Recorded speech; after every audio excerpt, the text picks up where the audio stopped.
नमस्कार, आप देख रहे हैं समाचार केसरी और अब पेश है दिन भर की बड़ी और ताज़ा खबरें फटाफट अंदाज में। देश दुनिया की हर बड़ी हलचल सिर्फ कुछ ही पलों में। तो बिना वक्त गवाए आइए शुरू करते हैं आज की टॉप हेडलाइंस। भारतीय अंतरिक्ष यात्री शुभांशु शुक्ला 25 जून को एक्सियोम 4 मिशन के तहत अंतर्राष्ट्रीय अंतरिक्ष स्टेशन रवाना होंगे। 6 बार तकनीकी खामियों के कारण टलने के बाद अब लॉन्चिंग तय हुई है। मिशन में स्पेस एक्स का फाल्कन 9 रॉकेट और ड्रैगन स्पेसक्राफ्ट इस्तेमाल होगा। करीब 14 दिन तक अंतरिक्ष यात्री ISS पर रहकर वैज्ञानिक प्रयोग करेंगे। भारत के अंतरिक्ष मिशन में एक बड़ा और ऐतिहासिक दिन आने वाला है। भारतीय अंतरिक्ष यात्री शुभांशु शुक्ला जल्द ही अंतर्राष्ट्रीय अंतरिक्ष स्टेशन की ओर रवाना होंगे।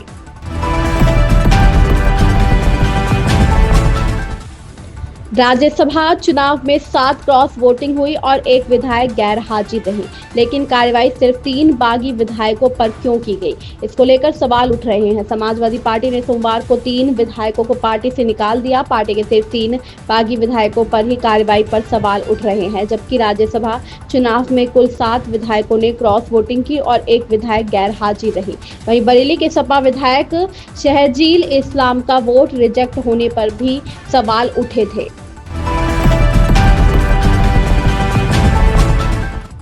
मौसम विभाग के मुताबिक आज मानसून के दिल्ली पहुंचने की संभावना है। IMD ने कहा कि यूपी और मध्य प्रदेश में भी भारी बारिश के आसार है। इसके अलावा उत्तराखंड में मौसम बदलने के बाद भूस्खलन के कारण 2 लोगों की मौत की खबर है। यहां बद्रीनाथ हाईवे मलबा गिरने से बाधित हो गया है। मौसम विभाग के मुताबिक कई राज्यों में मानसून के आगे बढ़ने के लिए हालात अनुकूल है।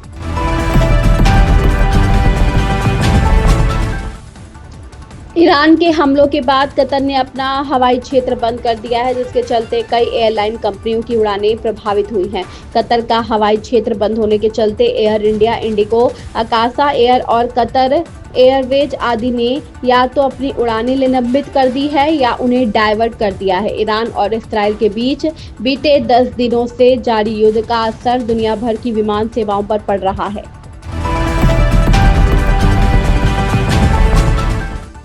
हार्वर्ड और ट्रंप प्रशासन के बीच चल रहे विवाद को लेकर कोर्ट ने बड़ा आदेश दिया। संघीय न्यायाधीश ने ट्रंप प्रशासन के विदेशी छात्रों को हार्वर्ड विश्वविद्यालय में प्रवेश बंद करने के आदेश पर दूसरी बार रोक लगा दी।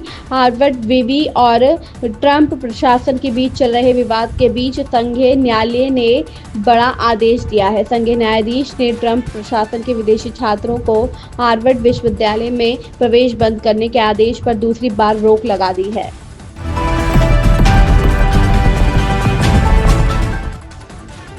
अमित शाह सोमवार की शाम काशी पहुंचे। बाबतपुर एयरपोर्ट पर सीएम योगी ने स्वागत किया। यहां से वे सीधे काल भैरव के दर्शन के लिए गए। सीएम योगी ने ताज होटल में सभी अतिथियों को रात्रि भोज दिया। इसमें शाह के साथ उत्तराखंड के सीएम पुष्कर सिंह धामी, मध्य प्रदेश के सीएम मोहन यादव और छत्तीसगढ़ के सीएम विष्णुदेव मौजूद रहे।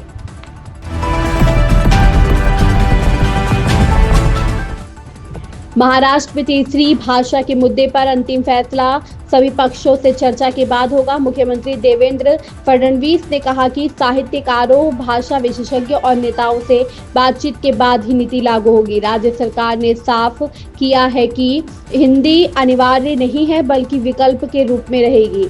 MNS प्रमुख राज ठाकरे प्रमुख अन्य की आपत्तियों को सुनने के लिए सरकार तैयार है। महाराष्ट्र में स्कूलों में तीसरे भाषा पढ़ाने को लेकर जारी विवाद के बीच मुख्यमंत्री देवेंद्र फडणवीस ने बड़ा बयान दिया है।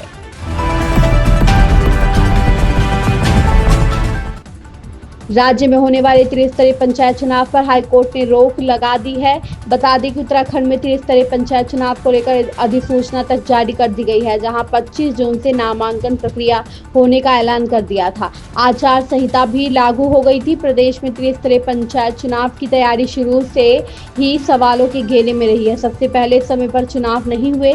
जब समय निकल गया, शासन ने आरक्षण से संबंधित नियमावली की अधिसूचना जारी किए बिना आरक्षण लागू कर दिया। यही वजह है कि चुनाव प्रक्रिया पर हाईकोर्ट से रोक लग गई।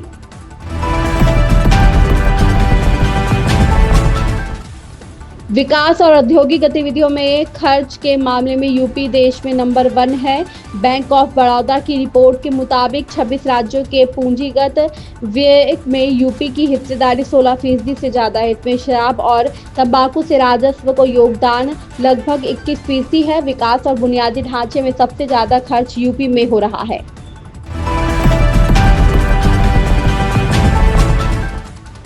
यूपी में विलीन हुई रियासतों के समय के धार्मिक स्थलों का जीर्णोद्धार किया जाएगा। इसके लिए धर्मार्थ कार्य विभाग ने नियमावली बनाई है, जिलों से प्रस्ताव मांगे हैं। इस कमेटी में पुरातत्व विशेषज्ञ व मंदिर आर्किटेक्ट भी शामिल होंगे। आज़ादी के बाद प्रदेश में स्वतंत्र रियासतें सरकार में विलीन हो गई। उस समय सार्वजनिक प्रयोग में धार्मिक स्थल भी राज्य सरकार के अधीन हो गए थे।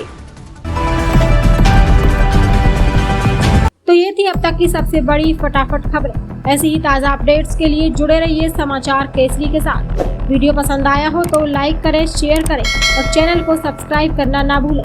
नमस्कार।